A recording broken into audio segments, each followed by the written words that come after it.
Hello everyone, ई point classes में आप सभी का हार्दिक स्वागत है। बच्चों, आज हम इस वीडियो में कक्षा 8 की गणित की जो अर्धवार्षिक परीक्षा 2023-24 की है उसका नमूना प्रश्न पत्र हल कर रहे हैं। इसके अलावा बच्चों सभी सब्जेक्ट के जो नमूना प्रश्न पत्र हैं जल्द ही अपलोड किए जाएंगे। आप हमारे चैनल को सब्सक्राइब करें, वीडियो को लाइक और शेयर करें। आप लास्ट तक देखें, बहुत ही अच्छी तरह से इसके प्रत्येक प्रश्न को हम हल करके बताएंगे। आप लास्ट तक हमारे साथ बने रहिए। ये जो 3 घंटे का पेपर होगा और 80 इसका अंक होगा और सभी प्रश्न के क्या उत्तर लिखना ज़रूरी है। और जहाँ पे आपको कार्य जो आपको पुस्तक दी जाएगी आंसर बुक, उसमें आपको अपने रोल नंबर लिखने हैं अच्छी तरह से। तो इसमें देखिए पहला क्वेश्चन है, सारे एक नंबर के पहले वाले ऑब्जेक्टिव प्रश्न है। निम्न में से कौन सी संख्या योज्य तत्समक है? योज्य तत्समक, योज्य तत्समक का अर्थ यह होता है कि कोई भी संख्या है तो उसके अंदर जैसे 5 है, जैसे कोई संख्या 5 है तो इसमें कौन सी संख्या जोड़ी जाए कि उसका उत्तर 5 ही आए। योज्य तत्समक का अर्थ यह होता है कि इसके अंदर कोई ऐसी संख्या जोड़ी जाए जिसको जोड़ने पर 5 का 5 ही उत्तर रहे। तो इसमें क्या जोड़ेंगे हम? 5 में 0 जोड़ेंगे तो इसका क्या उत्तर रहेगा? 5 ही रहेगा। इसका अर्थ यह हुआ कि इसका योज्य तत्समक है वो क्या है? 0 है। योज्य तत्समक क्या होता है? 0 होता है परिमेय संख्याओं का। तो इसका 1 नंबर ऑप्शन सही हो जाएगा, ए कि इसका सही हो जाएगा।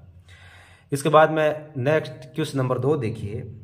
x-2 = 4 में x का मान क्या होगा?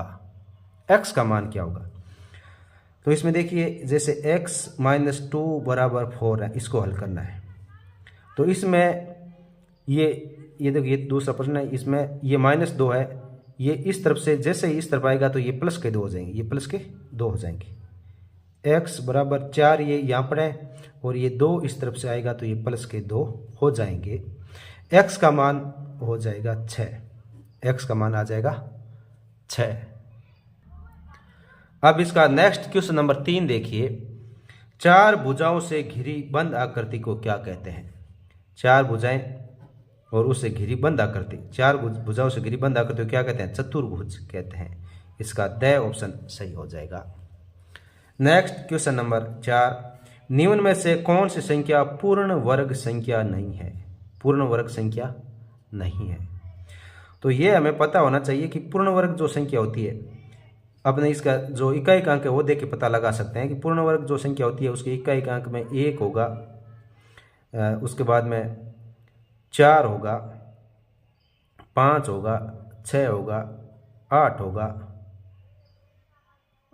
8 नहीं 9 होगा और 0 होगा, ये होगा।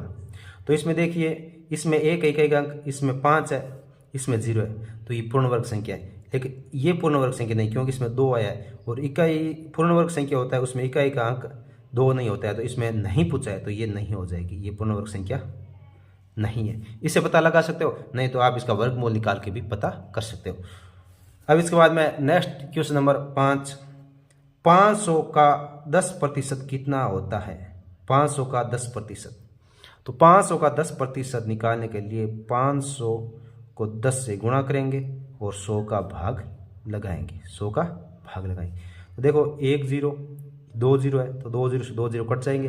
5 को 10 से गुणा करेंगे तो ये कितना आ जाएगा? 50 आ जाएगा, यानी 50 हो जाएगा। 500 का 10% 50 हो जाएगा। नेक्स्ट क्वेश्चन नंबर 6 देखिए। 2 की घात 3 का मान क्या होगा? 2 की घात 3, इसका अर्थ है कि 2 को 2 गुणा 2 गुणा 2, यानी 3 बार 2 को स्वयं से गुणा किया है। 2 गुणा 2 गुणा 2, तो इसको गुणा करेंगे तो 2 को 2 से गुणा किया 4, 4 को 2 से गुणा किया 8, यानी 2 की घात 3 का अर्थ होता है 8। तो इसका ऑप्शन ए सही हो जाएगा। नेक्स्ट देखिए इसमें क्वेश्चन नंबर 7 में 28 गुणा x की घात 4 भाग 56x, यानी 28 x की घात 4 है, इसमें 56x का भाग देना है, 56x का भाग देना है। तो हम इसको 28 को ऐसे लिख सकते हैं, 28 गुणा x की घात 4 है, इसका मतलब x गुणा x गुणा x गुणा x, एक्स की घात का 4 का अर्थ होता है ये 4 बार एक्स आया है, 4 बार एक्स आया है। अब 4 बार एक्स आ गया। अब 56 को हम क्या लिख सकते हैं, 2 गुणा 28। 56 को 2 गुणा 28 लिख सकते हैं, 2 गुणा 28 और एक बार एक्स है तो 1 गुणा एक्स, ये एक्स लिखते हैं एक बार। 56 को 2 गुणा 28, 28 को 2 से गुणा करें 56 आएगा और एक्स को एक्स। अब देख हम इसको काट देते हैं, जैसे 28 से 28 कट जाएगा और फिर एक्स से एक्स कट जाएगा, एक्स से एक एक्स कट जाएगा। अब कितने बच गए, 3 एक्स बच गए, एक्स एक्स एक्स। तो ये 3 बार एक्स है तो इसका मतलब एक्स की घात 3 हो गया और बटे में 2, ये नहीं, ये इसका उत्तर आ जाएगा एक्स स्क्वायर बटे 2। एक्स स्क्वायर बटे 2 क्या आ जाएगा, इसका उत्तर आ जाएगा। तो ये 7वें का उत्तर ये इस प्रकार से आपको हल करना है। 28 एक्स की घात 4 बटा में 56 एक्स, फिर 28 को 28 और एक्स घात 4, इसका मतलब 4 बार एक्स गुणा एक्स 4 बार लिखेंगे और फिर 56 को 2 गुणा 28 लिखेंगे और फिर एक्स लिखेंगे, फिर एक्स एक्स नहीं 28 से 28 कट जाएगा, एक्स से एक्स कट जाएगा और फिर ऊपर 3 बार एक्स बचा, एक्स गुणा एक्स यानी एक्स की घात 3 और बट्टे में ये 2 बचा हुआ तो बट्टे में 2 लिख देंगे, इसका उत्तर हो जाएगा। इसमें 8वां देखिए, 3 की घात -2 का मान ज्ञात कीजिए। यह 7वें का उत्तर है। और 8वें का देखिए, 3 की घात -2, 3 की घात -2।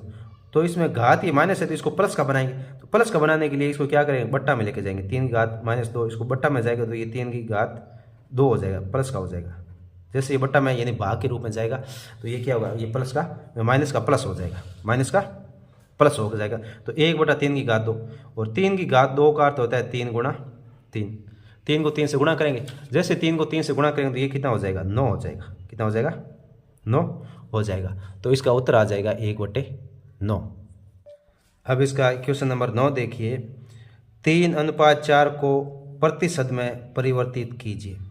यानी जो ये अनुपात में दे रखा है इसको प्रतिशत में परिवर्तित करना है। तो प्रतिशत में परिवर्तन करने के लिए 3 है, इसको ऊपर लिखेंगे और बट्टे के अंदर 4 लिखेंगे और फिर इसको 100 से गुणा कर देंगे, 100 से गुणा करेंगे। अब इसमें 100 में 4 का भाग देंगे तो ये आएगा 25 और 25 को 3 से गुणा करेंगे तो ये 75 आएगा। तो ये 75% इसका उत्तर हो जाएगा। इसका उत्तर हो जाएगा 75% इसका उत्तर हो जाएगा। तो इस प्रकार से इसका प्रतिशत निकालना है 9वें का। 10वां है, अभाज्य गुणनखंड विधि द्वारा 512 का घनमूल ज्ञात कीजिए। 512 का घनमूल ज्ञात करना है। तो ये क्वेश्चन नंबर 10, 512 का घनमूल ज्ञात करने के लिए अभाज्य गुणनखंड विधि द्वारा, तो हम 512 ऐसे लिखेंगे और फिर इसमें सबसे पहले 2 का भाग देंगे, क्योंकि सम संख्या तो इसका अर्थ है इसमें 2 का भाग जाता है। 2 का भाग देंगे तो ये हमें प्राप्त होगा, 5 में 2 का भाग दिया 2 बार, एक शेषफल, फिर ऊपर से 1 उतरेगा 11, 11 में 2 का भाग देंगे तो ये 5 बार जाएगा और फिर एक शेषफल और फिर 1 और 2 12, 12 में 2 का भाग देंगे 6, यानी 256 आएगा। फिर इसमें 2 का भाग देंगे तो ये आएगा 128, फिर इसमें 2 का भाग देंगे तो ये आएगा हमारे 64। अब इसमें फिर 2 का भाग देंगे तो ये आ जाएगा 32।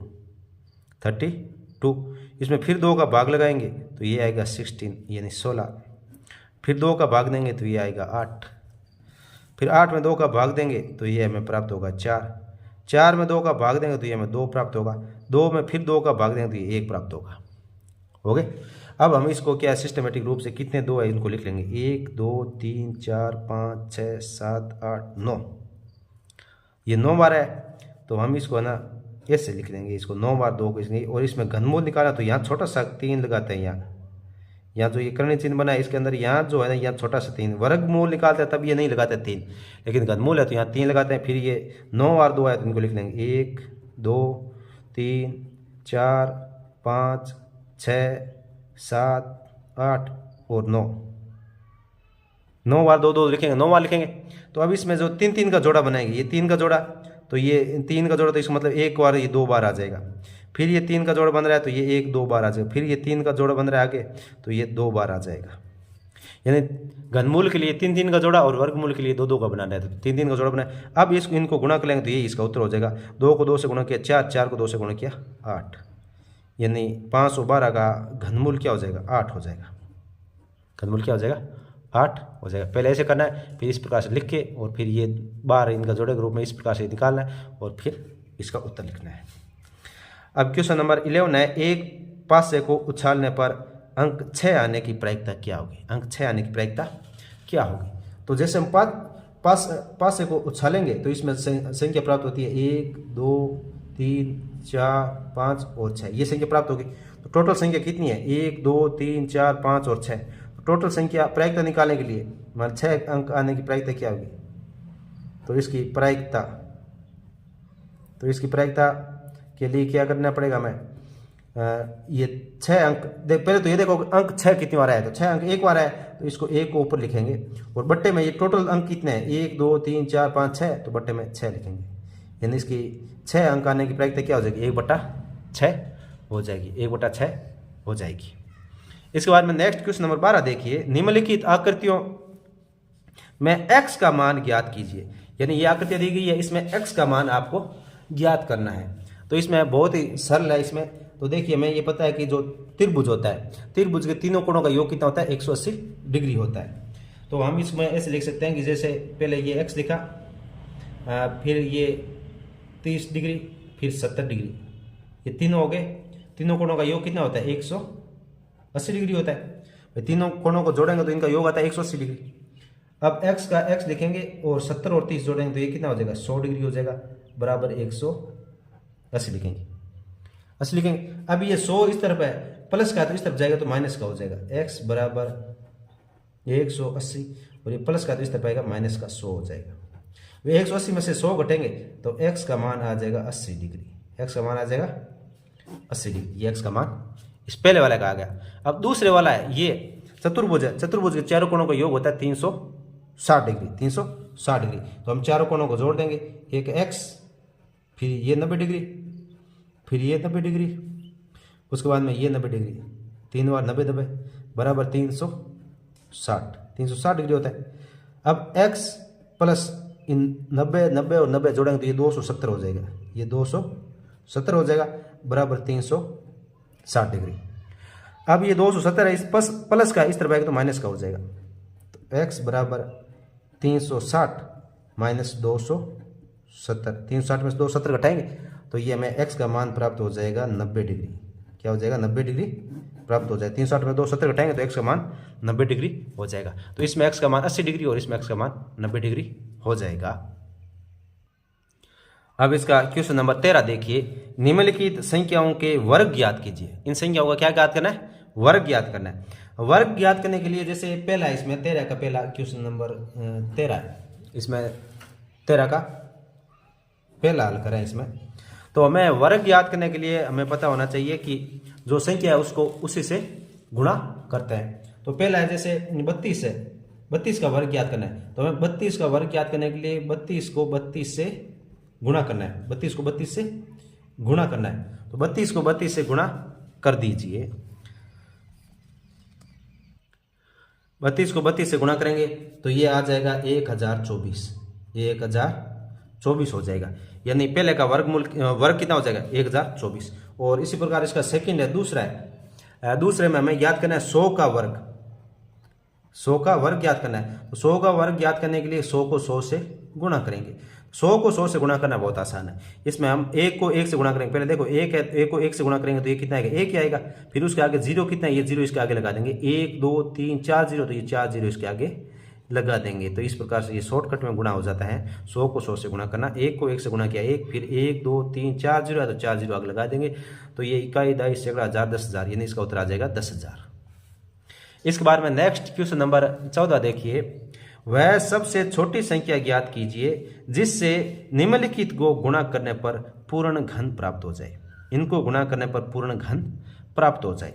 तो इसके लिए हमें क्या करना पड़ेगा कि इसका क्या करना पड़ेगा, हमें अभाज्य गुणनखंड करना पड़ेगा। और अभाज्य गुणनखंड करने के बाद अगर 3 3 का जो जितने जोड़े कम बन रहे उतने ही उसी अंक से हम गुणा कर देंगे। तो इसके लिए हम देखिए आपको ऐसे बता सकते हैं कि जैसे 81 का निकालना है तो क्वेश्चन नंबर 14 का पहला 81, तो 81 का हम अभाज्य गुणनखंड करेंगे। तो 81 है, 81 में 2 का भाग नहीं जाता है क्योंकि ये विषम संख्या है। तो इसमें 3 का भाग जाता है नहीं जाता है ये पता लगाना है। तो इसमें देखिए 8 और 1 कितना होता है, 9 होता है। 9 में 3 का भाग जाता है, इसका अर्थ यह है कि इसमें भी 3 का भाग जाता है, तो हम 3 का भाग देंगे। तो ये कितनी बार जाएगा, 27 बार। 27 में 3 का भाग देंगे तो ये 9 बार, और 9 में 3 का भाग कितनी बार जाएगा, 3 बार। और 3 में 3 का भाग कितनी बार आ जाएगा, एक बार। कितनी बार जाएगा, एक बार जाएगा। अब ये कह रहा है कि सबसे छोटी संख्या ज्ञात की जिसे गुणा करने पर पूर्ण घन प्राप्त हो जाए। तो देखिए इसमें 3 3 का घन के लिए घन, तो घन के लिए 3 3 का जोड़ा बनना चाहिए, तो ये 1 3 का जोड़ा तो बन रहा है, 1 3 का जोड़ा बन रहा है, लेकिन दूसरा केवल एक ही है, एक ही है।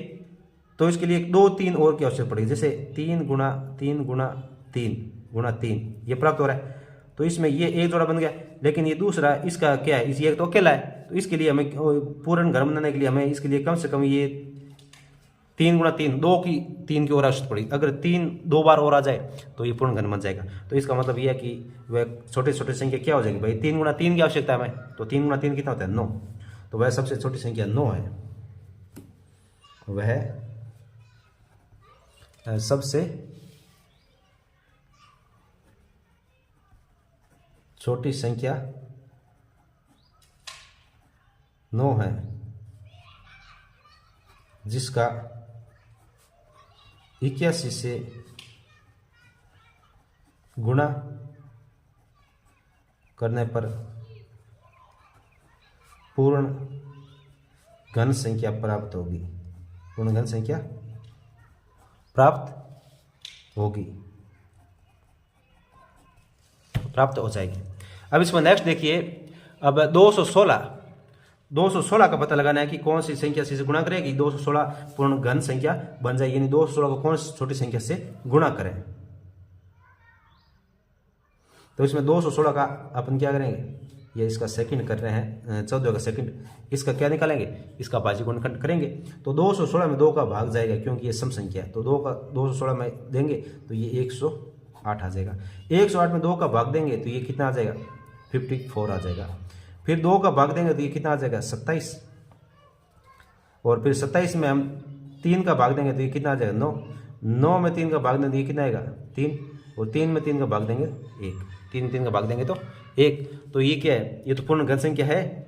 216 क्या है, पूर्ण घन संख्या है, क्योंकि इसमें देखिए 2 गुणा 2 गुणा 2 और 3 गुणा 3 गुणा 3, तो ये दो ये जोड़े बन रहे हैं। ये क्या है, ये 3 का जोड़ा और ये भी 3 का जोड़ा बन रहा है। तो 216 का कौन सी छोटी संख्या से गुणा करेंगे, तो अगर कोई दूसरी संख्या से गुणा करेंगे तो ये पूर्ण घन होगी नहीं। तो इसके लिए इसको क्या है, 1 से गुणा कर दें, क्योंकि 1 से गुणा करेंगे तो ये 216 का 216 ही रहेगा। तो इसमें हम ऐसे लिख सकते हैं कि वह सबसे छोटी संख्या वह सबसे छोटी संख्या 1 है, 1 है, जिससे 216 को गुणा करने पर पूर्ण घन संख्या प्राप्त होगी, पूर्ण घन संख्या प्राप्त होगी। या ऐसे लिखे, या ऐसे लिख सकते हो कि ये 216 पूर्ण घन संख्या है, इसको किसी दूसरी संख्या से गुणा करने की आवश्यकता नहीं है। या तो ऐसे लिखे या ऐसे लिखते हैं कि 1 से, क्योंकि 1 से गुणा करेंगे 216 का 216 ही रहेगा, तो इसमें कोई चेंज नहीं आएगा। अच्छी तरह से बच्चों इसको हल करते जाए। अगर कोई समस्या आ रही है तो कमेंट बॉक्स में बताएं, हम आपकी समस्या का समाधान करेंगे। अब नेक्स्ट क्वेश्चन देखिए, क्वेश्चन नंबर 15,000 रुपये अंकित मूल्य वाली एक मेज 14,400 रुपये में उपलब्ध है, बट्टा और बट्टा प्रतिशत ज्ञात कीजिए। यानी मेज का जो मूल्य था उस पर 15,000 लिखा हुआ था, उस पर जो मूल्य अंकित मूल्य था वो 15,000 था, लेकिन उसने बट्टा यानी कुछ छूट दे दी, छूट दे के वो कितना 14,400 में उसने टेबल दे दी। तो हमें ये बताना है कि बट्टा कितना दिया। तो बट्टा पहले तो हमें बट्टा ज्ञात करना है और फिर बट्टा प्रतिशत ज्ञात करना है। तो बट्टा ज्ञात करने के लिए हम 15,000 में से 14,400 घटाएंगे, 14,400 घटाएंगे तो ये हमें पहले बट्टा प्राप्त हो जाएगा। बट्टा कितना दिया है, तो 15 में देखिए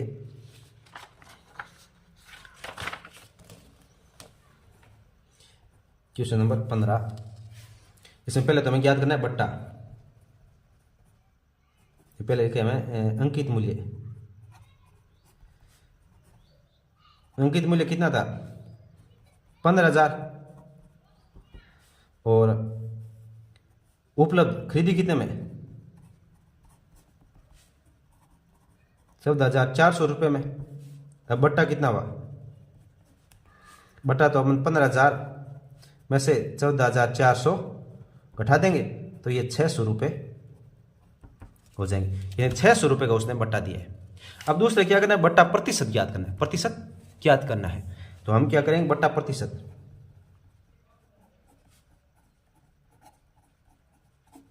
बट्टा प्रतिशत के लिए क्या है, जो ये बट्टा दिया गया है इसको ऊपर लिखेंगे और इसमें 15,000 का भाग देंगे, 15,000 का भाग देंगे और 100 से गुणा कर देंगे तो ये बट्टा प्रतिशत आ जाएगा।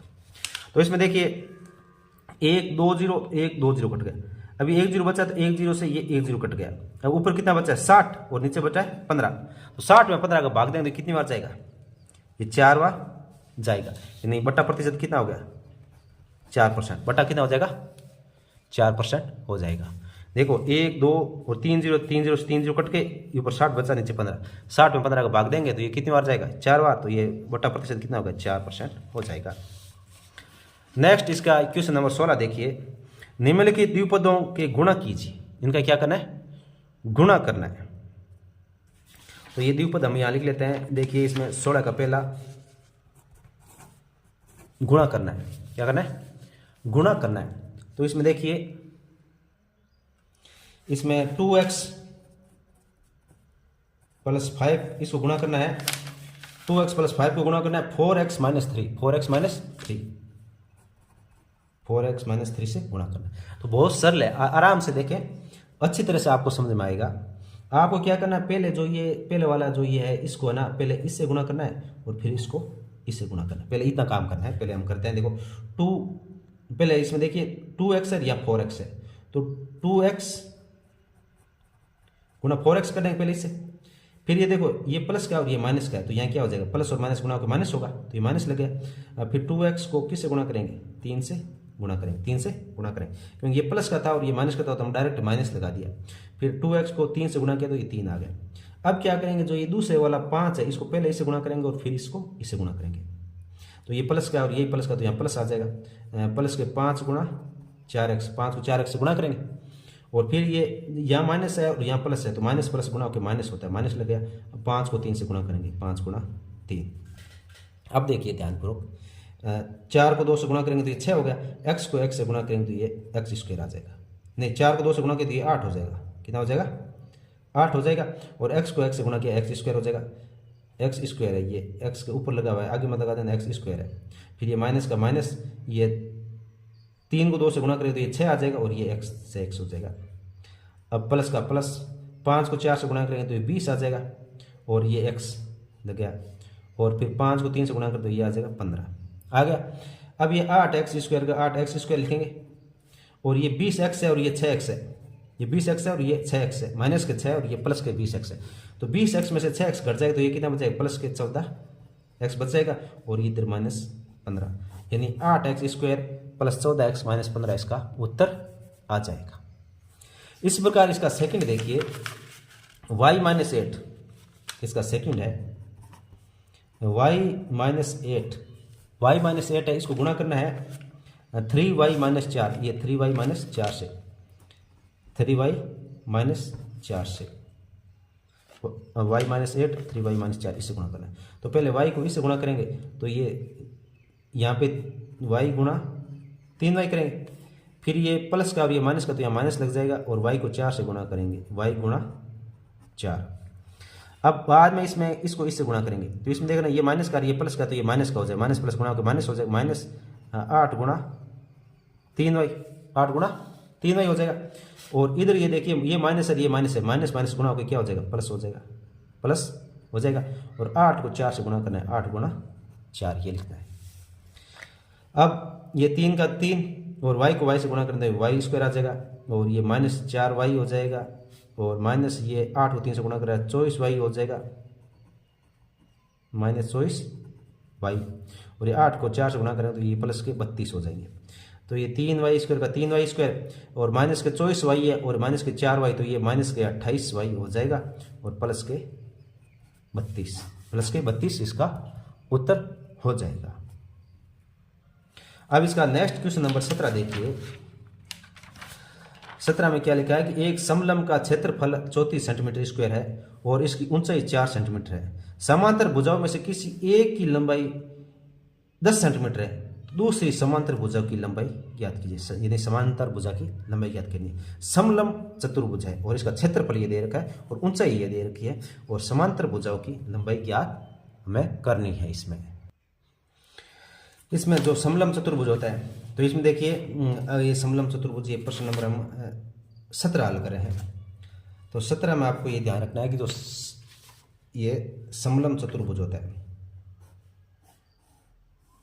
ये समलंब चतुर्भुज का जो क्षेत्रफल होता है ना, वो इनके बीच की जो दूरी होती है वो यानी इसकी ऊंचाई और जो ये जो समांतर भुजा होती है दोनों, इनके योग होता है। यानी इनका क्षेत्रफल का सूत्र होता है 1/2, यानी ये जो समांतर भुजा है इनका योग। ये मान लो इसको मैं भुजा ए मान लूँ और इसकी बी मान लूँ, तो a + b और गुणा इनके बीच की जो ऊंचाई है, ऊंचाई ये होता है ऊंचाई। तो इसमें ये प्रश्न में क्या दे रखा है कि इसमें क्षेत्रफल दे रखा है और इसकी ऊंचाई दे रखी है, एक भुजा दे रखी है, दूसरी भुजा में ज्ञात करनी है। तो समलंब का क्षेत्रफल क्या होता है 1/2, फिर उनकी भुजा यानी समांतर भुजा की। तो एक समांतर भुजा की लंबाई दे रखी है, इसने कितनी दे रखी है 10 सेंटीमीटर। तो एक समांतर भुजा की 10 सेंटीमीटर हम इसकी ये लंबाई लेंगे और दूसरी हमें पता नहीं है, दूसरी समांतर भुजा पता नहीं है। तो हम इस समांतर भुजा कुछ भी x मान लेते हैं। मान लो क्या है, दूसरी समांतर भुजा x है और ऊंचाई इसके बीच में 4 सेंटीमीटर दे रखी है। ऊंचाई क्या दे रखी है 4 सेंटीमीटर दे रखी है। तो अब हम इसको हल कर लेंगे। तो ये देखिए और बराबर क्षेत्रफल दे, और इसका क्षेत्रफल कितना दे रखा है 34 सेंटीमीटर दे रखा है, सेंटीमीटर स्क्वायर 34 सेंटीमीटर स्क्वायर दे रखा क्षेत्रफल। ये इसका सूत्र है और क्षेत्रफल इसका 34 सेंटीमीटर दे रखा है। ये क्षेत्रफल निकालने का सूत्र है और ये 34 सेंटीमीटर इसमें दे रखा है। ये देख लीजिए 17 में क्षेत्रफल 34 सेंटीमीटर स्क्वायर है, सेंटीमीटर स्क्वायर हो गए। अब देखो इसमें हल करेंगे तो पहले देखिए, या तो इसको क्या करें, ये गुणा में, तो पहले इसको 2 से हम 4 को काट देंगे। 2 से 4 को काटेंगे तो ये कितनी बार कटेगा 2 बार कटेगा। 2 को भाग 4 में दिया 2 बार कट गया 4। अब जो ये 2 है, 2 इधर ही गुणा में, यानी 10 + x गुणा 2 है, 10 + x गुणा 2 है बराबर 34 है, बराबर 34। तो ये गुणा में तो इस तरफ जाएगा तो भाग में चला जाएगा। 10x बराबर 34/2। तो 10 + x और 34 में 2 का भाग देंगे, ये कितना आ जाएगा 17 आ जाएगा। कितना आ जाएगा 17 आ जाएगा। अब हम क्या करेंगे, जो इस तरफ ये 10 है, 10 को इस तरफ लेके जाएंगे, यानी x बराबर 17 और ये प्लस का तो इस तरफ आएगा तो माइनस का हो जाएगा। तो x 17 में से 10 कटेगा तो ये कितना आ जाएगा 7 आ जाएगा। 17 में से 10 कटेगा तो ये कितना आ जाएगा 7 आ जाएगा, x मान 7 आ जाएगा। इसका मतलब दूसरी समांतर भुजा की लंबाई क्या हो जाएगी, दूसरी समांतर भुजा की लंबाई 7 सेंटीमीटर हो जाएगी, 7 सेंटीमीटर हो जाएगी। यह 17वां का हल है, देख लीजिए अच्छी तरह से। अब इसमें नेक्स्ट क्वेश्चन नंबर 18 में क्या करना है, इसको हल करना है। अच्छी तरह से देखिए, बहुत सरल क्वेश्चन है। इसमें हमें क्या करना है, इसको हम एक बार यहाँ लिख लेते हैं। 18 को हम यहाँ लिख लेते हैं। क्वेश्चन नंबर 18 है, ये लिख रहे हैं हम। तो इसमें 3 की घात -5 गुणा 10 की घात -5 गुणा 125 गुणा 125 और बट्टा में है 5 की घात -7 और 6 की घात -5। 5 की घात -7 गुणा 6 की घात -5। ये माइनस है, थोड़ा ध्यान रखना है। ये -7 है और ये -5 है, 6 की घात। अब हम इसको क्या करेंगे, जो ये प्लस वाला है इनको माइनस वाले को पहले तो प्लस में चेंज कर ले, ताकि आगे काटते में सरल हो। नहीं तो आप डायरेक्ट भी काट सकते हो, नहीं तो आप इसको प्लस में चेंज कर ही लेते हैं इसको। तो ये जो ऊपर वाले हैं, ये दोनों माइनस वाले, इसको बट्टा में ले आएंगे तो ये प्लस के हो जाएंगे, और ये माइनस वाले जो बट्टा में इनको ऊपर ले जाएंगे तो ये प्लस के हो जाएंगे। तो इसको देखो, आप सिंपल तरीके से कर सकते हो, नहीं तो ये तरीका सबसे अच्छा है। पहले ऊपर वाला नीचे वाले को ले जाए तो ये -5 की घात -7 है तो 5 की घात 7 हो जाएगा। 6 की घात -5 है तो 6 की घात 5 हो जाएगा। और 125 बट्टे में ये ऊपर वाला माइनस का 3 की घात -5 है तो 3 की घात 5 हो जाएगा। जैसे चेंज करेंगे हम ऊपर से, और ये 10 की घात 5 हो जाएगा, 10 की घात 5 हो जाएगा। अब इसमें देखिए हल करना है इसको। तो 125 को हम क्या लिख सकते हैं, इसको हम लिख सकते हैं 5 की घात 3, 5 की घात 3। देखिए 5 की घात 7 यहाँ पड़ा है, 6 की घात 5, तो 6 को हम क्या लिख सकते हैं, 6 को 2 गुणा 3 लिख सकते हैं, 2 गुणा 3 लिख सकते हैं, इसकी घात 5 ये लिखेंगे। और 125 को क्या क्या लिख सकते हैं, 5 की घात 3 लिख सकते हैं, 5 की घात 3, क्योंकि 125 होता है 5 गुणा 5 गुणा 5, यानी 5 की घात 3 हो जाएगा।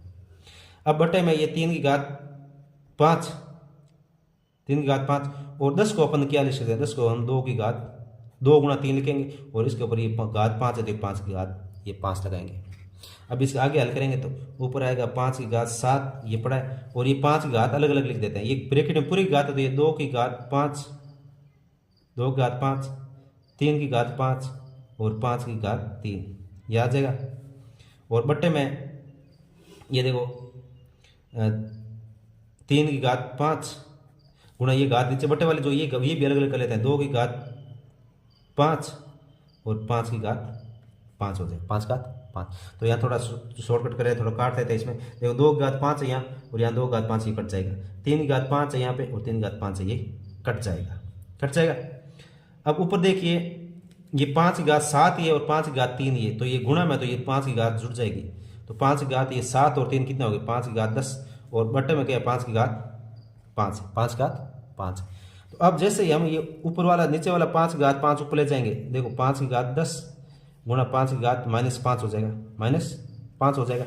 और अब आगे और हल करेंगे तो ये 5 की घात 10 -5 हो जाएगा, यानी 5 की घात 5 हो जाएगा, 5 की घात 5 हो जाएगा। और 5 की घात 5 का मतलब होता है 5 को 5 बार गुणा करना है, मतलब 5 गुणा 5 गुणा 5 गुणा 5, ये इतना गुणा कर लीजिए, गुणा 5, 1 2 3 4 5 बार है, नहीं तो 5 की घात 5 लिखो तो भी सही है, नहीं तो इनका गुणा कर लीजिए, यानी 5 गुणा 5 गुणा 5 गुणा 5 गुणा 5। तो 5 को 5 से गुणा किया 25, 25 को 5 से गुणा किया 125, और 125 से 5 से गुणा करेंगे तो ये कितना आ जाएगा 625।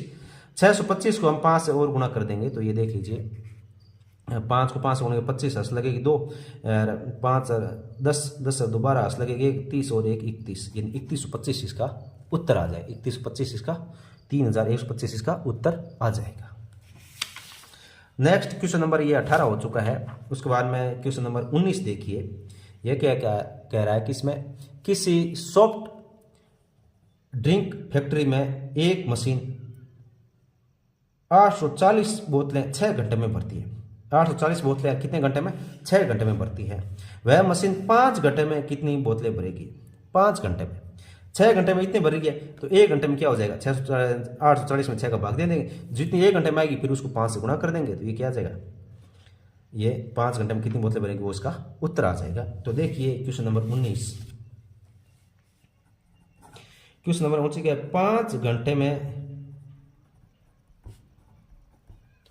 में बोतलें भरती है 840, 5 घंटे में 840, तो 1 घंटे में कितनी भरेगी, ये नहीं 6 घंटे में, ये 6 घंटे में, 6 घंटे में बोतलें भरती है 840, तो 5 घंटे में कितनी भरेगी, तो पहले हमें 6 घंटे की ये इतनी है तो 1 घंटे में कितनी भरेगी, 1 घंटे में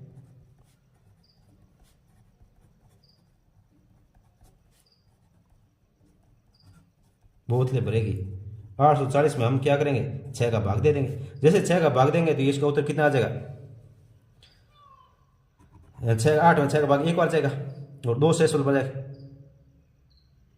और ये 24 में 6 का भाग क्या बार 4 बार 40, यानी 140 बोतलें हो जाएगी। 1 घंटे में कितनी हो जाएगी 140, इतनी बोतलें भरेगी 1 घंटे में। तो 5 घंटे में बोतलें भरेगी, तो 1 घंटे में 140 है तो इसको 5 से गुणा कर देंगे, 140 गुणा 5, तो ये 5 को 0 से गुणा किया 0, 14 को 5 से गुणा करेंगे 70, यानी 700 बोतलें भरेगी, 700 बोतलें भर जाएगी 5 घंटे में। नेक्स्ट क्वेश्चन नंबर 20वां देखिए, निम्नलिखित के गुणनखंड याद कीजिए। 20 में क्या करना है, गुणनखंड याद करना है। a की घात 4 माइनस b की घात 4, और फिर सेकंड है p की घात 4 माइनस 81 81 है। तो इसका क्या करना है, आपको हल करना है। तो देखिए 20वें का पहला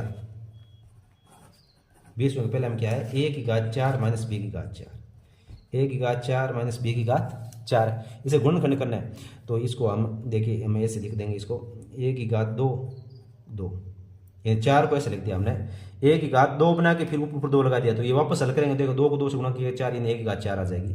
इस प्रकार b की घात 2 और इस पे 2 लगा देंगे, तो ये सेम टू सेम है, इस कोई चेंज नहीं है, बस घात हमने चेंज किया है, बाकी सेम है। 2 को 2 से गुणा करेंगे, 4 वापस करेंगे, तो ये आ जाएगा। अब ये इस रूप में हो गया a माइनस, ये देखिए इसमें a सूत्र होता है a square minus B square बराबर होता है a माइनस बी और a प्लस बी, इस रूप में हो जाता है, a माइनस बी और a प्लस बी में हो जाता है। तो इसमें देखिए ये इसमें पहले वाला ये a है, a square minus B square हो जाएगा, और दूसरे में a square plus B square हो जाएगा, अब यहाँ पे देखिए a square minus B square बराबर क्या, तो a माइनस बी और a प्लस बी होता है। तो इसकी जगह a माइनस बी और a प्लस बी रख दो, और ये ऐसा कैसा रहेगा, क्योंकि इसका कोई आगे सूत्र नहीं होता है। तो ये इसका क्या है, अभाज्य गुणनखंड हो जाएंगे। ये 3 इसके अभाज्य गुणनखंड हो गए, एक तो a minus B, a plus B और a square plus B square, ये इसके 3 अभाज्य गुणनखंड हो जाएंगे। और इसका 20वें का सेकंड है p की घात 4 माइनस 81, इसका सेकंड है p की घात 4 माइनस 81, p की घात 4 माइनस 81। तो p की घात 4 को हम p की घात 2 की घात 2 लिख देंगे, और 81 को हम क्या लिख सकते हैं, 81 को हम लिख सकते हैं 3 की घात 4 लिख सकते हैं, 3 की घात 4 लिख सकते हैं। तो 3 की घात 4 को देखो p स्क्वायर का घात 2, और 3 की घात 4 को भी हम क्या लिख सकते हैं, 3 का स्क्वायर और उसका ऊपर इसका स्क्वायर, ऐसे लिख देंगे। अब देखो इसमें p स्क्वायर माइनस 3 की घात 2 का स्क्वायर ये आ जाएगा, और इधर आ जाएगा p स्क्वायर प्लस 3 का स्क्वायर आ जाएगा, तो इसको हम क्या लिख सकते हैं, इसको हम लिख सकते हैं p माइनस 3 और p प्लस 3, और ये ऐसा कैसा रहेगा, p स्क्वायर प्लस 3 का स्क्वायर, ऐसे लिखो तो ऐसे लिख दो, नहीं तो हम 3 का स्क्वायर की जगह 9 लिख सकते हैं हम। तो p माइनस 3 और p प्लस 3 और p स्क्वायर का p स्क्वायर रहेगा, और 3 का स्क्वायर का मतलब होता है 9। तो ये इसका क्या हो जाएंगे, इसके अभाज्य गुणनखंड हो जाएंगे। अच्छी तरह से देखें, कहीं समझ में नहीं आ रहा तो कमेंट बॉक्स में ज़रूर बताएं, अगर कोई त्रुटि रह गई है तो उसको भी आप बताएं। नेक्स्ट क्वेश्चन नंबर 21 आएगा, निम्न समीकरण को सरल रूप में बदलते हुए हल कीजिए, यानी इसको सरल रूप में बदलते हुए हमको हल करना है। तो बहुत सरल क्वेश्चन है, आराम से कर देंगे हम इसको। तो इसमें 21वां क्वेश्चन नंबर 21 देखिए, 21 में क्या है, 3t माइनस 3 बराबर 5 गुणा 2t प्लस 1। तो बच्चों हम लगातार इन प्रश्नों को हल कर रहे हैं, और बहुत जल्द ही अन्य मॉडल पेपर भी इसके अपलोड किए जाएंगे। आप ज़्यादा से ज़्यादा चैनल को सब्सक्राइब करें, वीडियो को शेयर करें अपने दोस्तों के साथ। बहुत जल्द ही हम इसके अन्य नमूना प्रश्न पत्र लेके आएंगे। 3t माइनस 3 5 2t प्लस 1, इसको हल करने के लिए पहले हम इसको अंदर गुणा करेंगे। 3 को पहले t से गुणा करेंगे तो ये 3t हो जाएगा, और 3 को माइनस 3 से गुणा करें तो ये 9 हो जाएगा, इधर 3t माइनस 9 हो गए। और इस 5 को अंदर गुणा करेंगे तो 5 को 2 से गुणा किया 10, और ये t हो जाएगा। 5 को 1 से गुणा करेंगे तो ये 5 हो जाएगा। यहाँ तक हो गया। अब इसके बाद में क्या करना है, t वाले टर्म एक तरफ ले लो और बिना t वाले एक तरफ ले लो। तो इसमें देखिए इस तरफ ले लेते हैं, ये 3t है और ये इस तरफ आएगा प्लस के 10t है, तो ये माइनस के 10t हो जाएगा, इस तरफ माइनस के 10t हो जाएंगे। प्लस के 5 इस तरफ पड़ा है और ये माइनस के 9 है, तो इस तरफ आएगा तो प्लस के 9 हो जाएगा। यानी संख्या एक तरफ कर ली, और ये 10t वाला जो टर्म है ये एक तरफ पद यानी एक तरफ कर ली। अब 10 माइनस के 10t, उसमें से प्लस के 3t घट जाएंगे, तो ये माइनस के 7t बच जाएगा। और इधर 9 और 5 कितने हो जाएंगे, 14 हो जाएंगे। अब ये जो ये 7 इसके गुणा में t के माइनस 7, ये इसके भाग में चला जाएगा। t बराबर 14 बटे माइनस 7। तो t बराबर क्या आ जाएगा, माइनस का तो माइनस रहेगा क्योंकि ऊपर प्लस है नीचे माइनस, तो ये माइनस का माइनस रहेगा। और 14 में 7 का भाग देंगे तो ये 2 आ जाएगा। क्या आ जाएगा, 2। यानी t का मान आ जाएगा 2। इस प्रकार से आपको इसको अच्छी तरह से हल करना है। बहुत ही सिंपल तरीके से हम आपको समझा रहे हैं, आप लास्ट तक हमारे साथ बने रहें। अब इसका नेक्स्ट क्वेश्चन देखिए। अब ये प्रत्येक क्वेश्चन 6 नंबर के हैं। तो इसमें पहले वाला 22 में देखिए, उपयुक्त पैमाने का प्रयोग करते हुए निम्न तालिका में दी गई राशियों के लिए आलेख बनाइए। क्या बनाना है? आलेख यानी ग्राफ बनाना है। तो ग्राफ आप में से सभी बच्चों ने देख रखा होगा, नहीं देखा है तो देख लीजिए। ये देखिए, ये ग्राफ है। इस ग्राफ में क्या करना है आपको? इसको बनाना है। बहुत अच्छी तरह से हम समझा रहे हैं, आप लास्ट तक बने रहें। तो इसमें क्या करना है आपको? बहुत सिंपल तरीके से आपको क्या करना है, एक तरफ सेवों की संख्या लिखनी है और दूसरा तरफ इसका मूल्य लिखना है। तो इसमें ऐसे ग्राफ बनाएंगे। तो इसमें देखिए, थोड़ा सा हम आपको छोटा करके आपको बता दें। तो इसमें आपको क्या करना है, एक ग्राफ बनाने के लिए आपको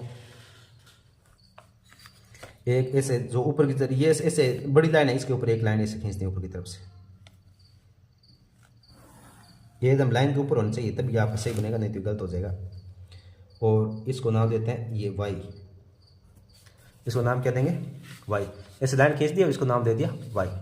और इसी प्रकार एक इसमें ऐसे लाइन खींचेंगे, एक खड़ी लाइन और एक ये टेढ़ी लाइन, ये से होगा। और इसको नाम दे देंगे एक्स, इसको नाम देंगे एक्स, और इसको नाम दे देंगे 0, यानी ओरिजिन, यानी मूल बिंदु होता है ये इसमें। और इसके बाद में आपको इसमें क्या दर्शाना है? इसमें सेवों का मूल्य, सेवों का मूल्य। तो ये सेवों का मूल्य देखो, एक तो सेवों की संख्या और सेवों का मूल्य। तो सेवों का मूल्य तो हम वाई वाले इस पर दर्शाएंगे, सेवों का मूल्य, सेवों का मूल्य, सेवों का मूल्य हम इस तरफ दर्शाएंगे। और जो सेवों की संख्या वो इस तरफ दिखाएंगे, सेवों की संख्या, सेवों की संख्या वो इस तरफ दर्शाएंगे। अब इसमें हमें क्या करना है? इस तरफ है ना, ये जैसे एक डब्बा है तो इसको इसके अंदर एक नंबर लगा देंगे। तो या तो आप यहाँ भी इन पे लगाओ, तो यह एक बार ग्राफ होता है और एक हिस्टोग्राम यानी आयताकार होता है। तो हम आयताकार वाला बना रहे हैं, तो इसमें एक नंबर दर्शाई दीजिए, इसमें 2 बता दीजिए, इसमें 3, इसमें 4 और इसमें 5। 5 सेव है, 5 सेव तक वो बात कर रहा है। देखिए इसमें 1 2 3 4 5 तक। अब इसका मूल्य दर्शाना है यहाँ पे। तो ये 5 5 के देखो गुणा के रूप में, तो अपन यहाँ पे ऐसे दर्शा देते हैं, ये 5 10 15 20 25 30 35, मतलब 5 5 के बॉक्स में दर्शाएंगे। अब इसमें पहले हम क्या करना है? पहले वाले का जो एक सेब उसका मूल्य 5 रुपये, दूसरे का 2 का 10, 3 का 15, 4 का 20 और 5 का 25 है। तो पहले का 1 का 5 है, तो ये 5 तक ऐसे बॉक्स, ये 1 5 यहाँ पे, तो यहाँ तक इस बॉक्स को ऐसे कर दीजिए, इसको रंगीन बना दीजिए।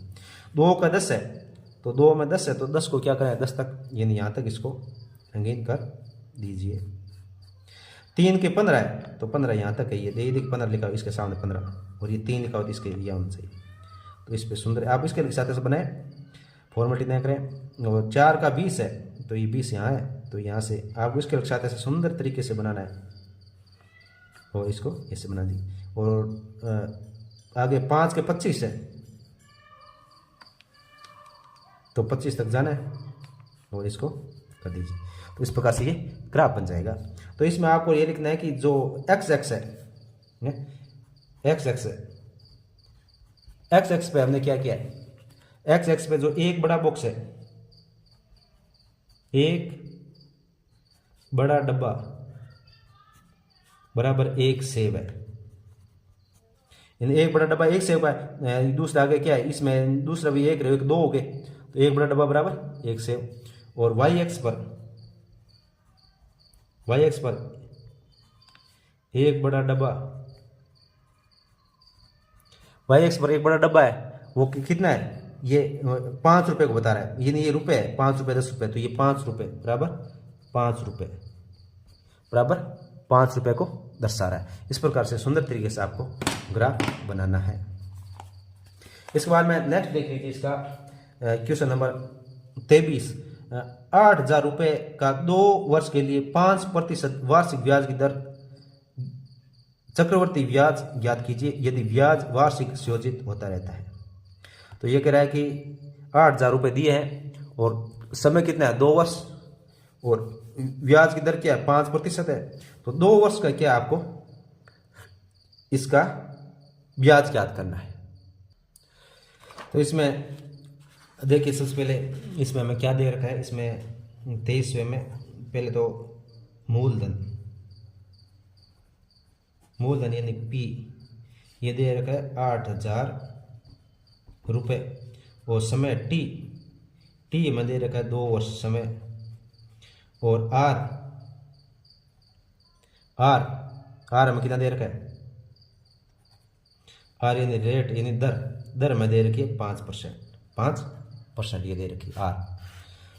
तो अब हमें इसके मिश्र धन का सूत्र हमें याद है, हमें इसके मिश्र धन का मतलब 2 वर्ष बाद वो टोटल कितने रुपए देगा, मिश्र धन का सूत्र याद है। तो हमें मूलधन हमें पता है और हम मिश्र धन निकाल लेंगे, तो मिश्र धन में से हमें ये मूलधन घटाएंगे तो हमें ब्याज प्राप्त हो जाएगा। तो इसमें मिश्र धन का सूत्र है, देखिए मिश्र धन का सूत्र होता है P बराबर 1 प्लस R बटा 100 और इसकी घात n, घात n, n कह सकते हैं, नहीं तो इसको क्या है T समय भी लिख सकते हैं, यानी इसके समय n का मतलब होता है ये समय कितने वर्ष है वो यहाँ पे लिखना है। तो P यानी मूलधन कितना है 8000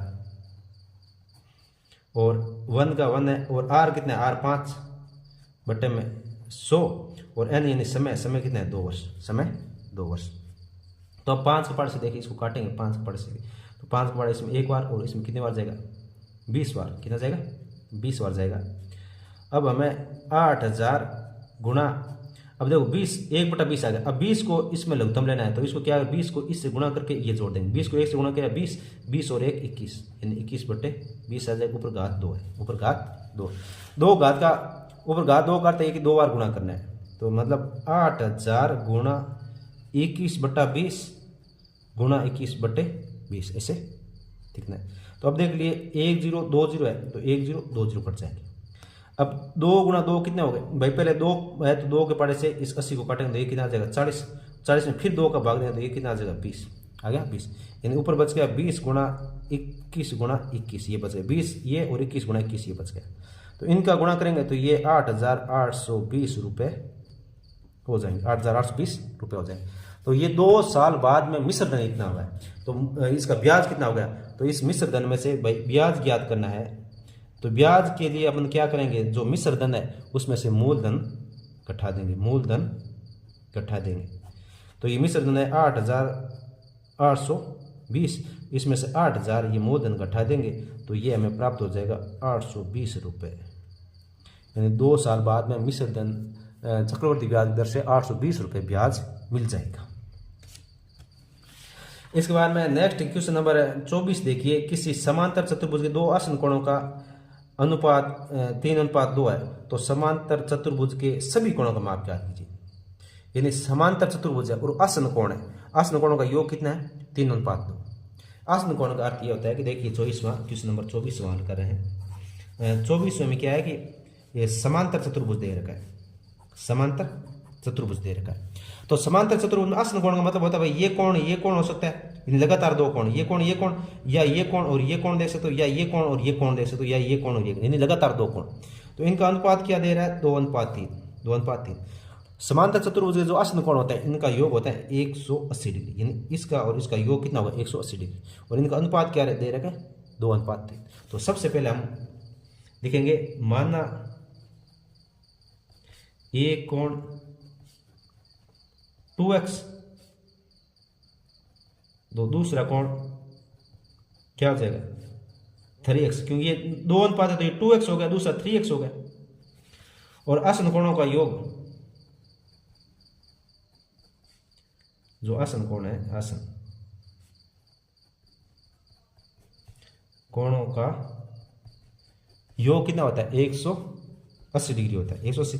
तो इन दोनों को जोड़ देंगे 2x प्लस 3x बराबर 180।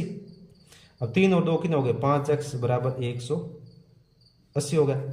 अब ये जो x के साथ 5 है इसके भाग में जाएगा, तो x बराबर 180/5, 180 में 5 का भाग देंगे तो ये कितना आ जाएगा 18 में 5 का भाग देंगे 3 बार जाएगा, फिर 3 बच गया 3 और 30 में 5 का भाग देंगे 36 डिग्री, x का मान आ गया 36 डिग्री। अब इसमें पहला कोण क्या था 2x, 2 गुणा x का मान कितना है 36, और 36 को 2 से गुणा करेंगे तो ये कितना आ जाएगा 72, 72 डिग्री आ जाएगा, 72 डिग्री आ जाएगा। दूसरा कोण,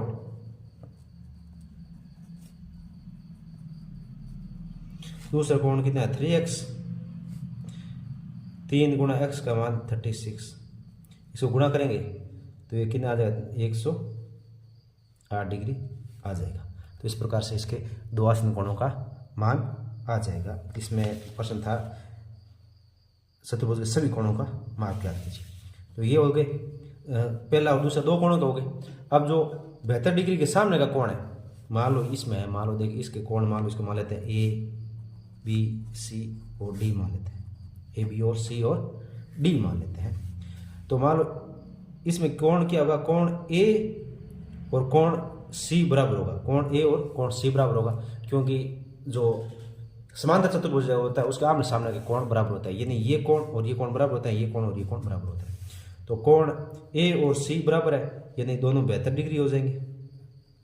और कोण B और कोण D बराबर है, ये कितने हो जाएंगे 108 डिग्री हो जाएंगे। तो A B C D चारों प्राप्त हो जाएंगे। A और C 72 डिग्री और B और D 108 डिग्री हो जाएंगे। इसके बाद नेक्स्ट क्वेश्चन देखिए 25, एक ऐसे बेलन की ऊंचाई ज्ञात कीजिए जिसका आयतन 1.54 मीटर क्यूब है, जिसके आधार का व्यास 140 सेंटीमीटर है। बेलन की ऊंचाई ज्ञात करनी है। इसमें आयतन दे रखा है और आधार का व्यास दे रखा है। इसमें जो बेलन है ये 25 हल कर है। जो बेलन होती है इस प्रकार से होती है बेलन। तो इसमें बेलन की ऊंचाई ज्ञात करनी है, यानी इसकी ऊंचाई h ऊंचाई ज्ञात करनी है। वह कह रहा है कि जो आधार है उसका व्यास दे रखा है 140 सेंटीमीटर। तो इसमें आपको त्रिज्या देखनी है। पहले तो त्रिज्या क्या होती है, त्रिज्या होती है व्यास की आधी होती है, यानी व्यास में 2 का भाग देते तब त्रिज्या आती है। यानी त्रिज्या r कितनी आएगी, व्यास कितना है 140, 140 में 2 का भाग देंगे तो ये 70 आ जाएगा। कितना आ जाएगा 70 सेंटीमीटर इसकी आ जाएगी। ये 70 सेंटीमीटर आई है, ये क्या है 70 सेंटीमीटर आई है। और इसका जो आयतन है, आयतन क्या दे रखा है, आयतन देखिए मीटर में दे रखा है, मीटर क्यूब में। तो इस सेंटीमीटर को हम मीटर में चेंज करेंगे तो 70 में 100 का भाग दे देंगे, 70 में 100 का भाग देंगे तो ये 0.7 मीटर इसका उत्तर आ जाएगा। यानी ये इसकी त्रिज्या आ गई 0.7 मीटर आ गई, 0.7 मीटर आ गई। और इसका आयतन दे रखा है,